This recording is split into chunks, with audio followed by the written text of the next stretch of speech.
Hello and welcome to Storytime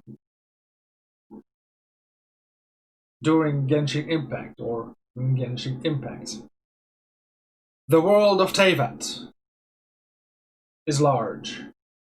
As far as we know, there are at least 7 parts of this world, because there are 7 Archons who created the world of Teyvat, as far as I know, or we know. Today, in Storytime, we look a little bit closer to Mondstadt and its areas. Mondstadt is part of, well, falls technically under Barbados, the Anemo Archon, or god. But he has given up his position. He's the weakest of the 7 now, to give Mondstadt its freedom. So everybody can do what they want technically, although there are still rules as explained in the last video. You can't still murder, you can't still pillage, you can't still steal, and so on and so on. There are still the basic ground rules. But for the rest, everybody can govern themselves. Somewhat. Of course, there are always those that will rise to power or want to rise to power. They will need to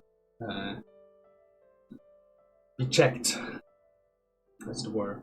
So, today we're looking at the Teyvat Travel Guide, Mondstadt edition. Excuse me. It's a magazine by the Adventurers Guild, and each issue introduces great sceneries across Teyvat. This issue includes a short traveling diary of Alice the Traveler on her experiences in Mondstadt. Without further ado, let's get into reading. Teyvat Geographic Special Edition, Alice's Mondstadt Diaries. Also, I pronounce Mondstadt as if I were German, but I don't know, it feels like a German name. Well, sue me. Please correct me, whatever. I'll try to pronounce it better then. The Daupa Gorge. The 3 Hilichurl tribes located in this valley are all densely populated. What if we build a huge spinning ball-shaped cell in the center of the valley and threw all of the Hilichurls into it?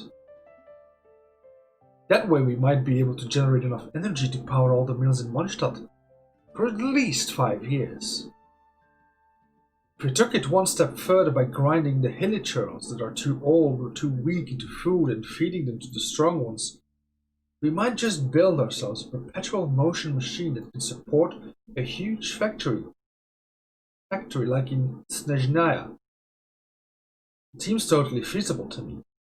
But when I told Miss Lisa about this idea, she just looked at me and pondered in silence for a long time, then changed the subject gracefully.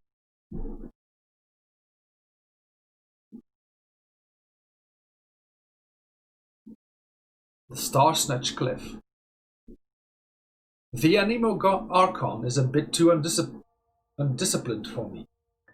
If I were a god, I would not have allowed my realm to look so unorganized and ragged. With enough bombs placed in proper positions, even huge cliffs, like Star Snatch, crumble into dust in a second. With flatter terrain, Mondstadt would surely look much nicer. But that unctuous cavalry captain rejected my proposal instantly. He even asked me to stay away from Star Snatch Cliff.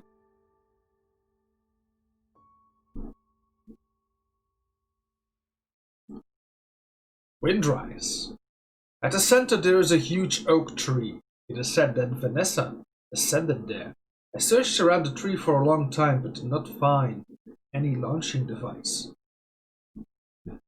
I grabbed some Hilichurls nearby to put my theory through the test. Sadly, the longest flying distance was from here to the hunters' huts around Springvale. How disappointing. Falcon Coast. My unsuccessful experiment caused quite a stir in Springvale. So Miss Jean from the Knights of Avonia has arranged someone to keep tabs on me. All I could do all day was to wander around that Falcon Coast. This is such a boring place. Those stupid eagles hovering in the sky and puffed up anemo slimes all bored me to death.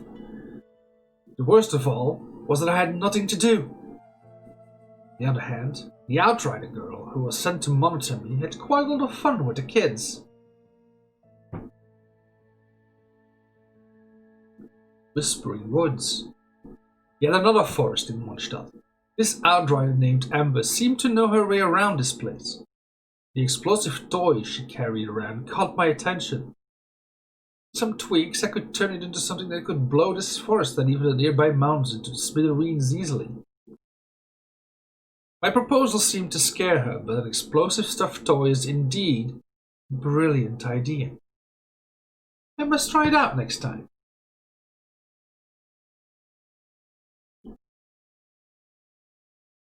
The Bright Crown Canyon. I finally got rid of that stalker from the Knights of Favonius. This valley I found at the northeast corner of Cider Lake is still guarded by ancient mechanisms. But the soldiers responsible for holding the pass for the King of Gales were nowhere to be found.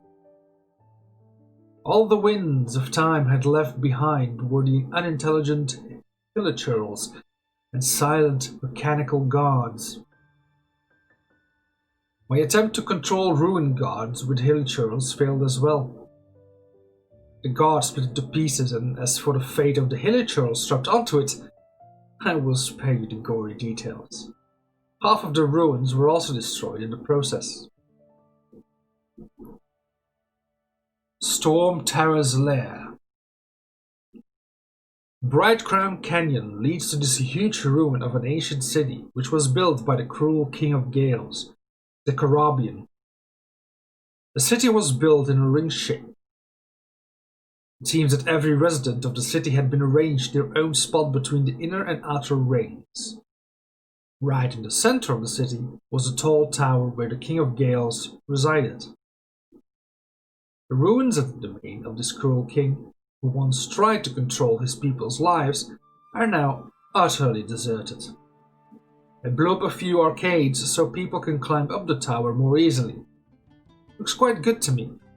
The ruin feels more ancient now.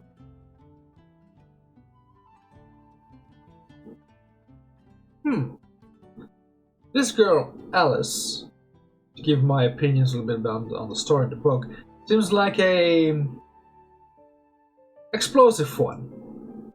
As she likes explosives.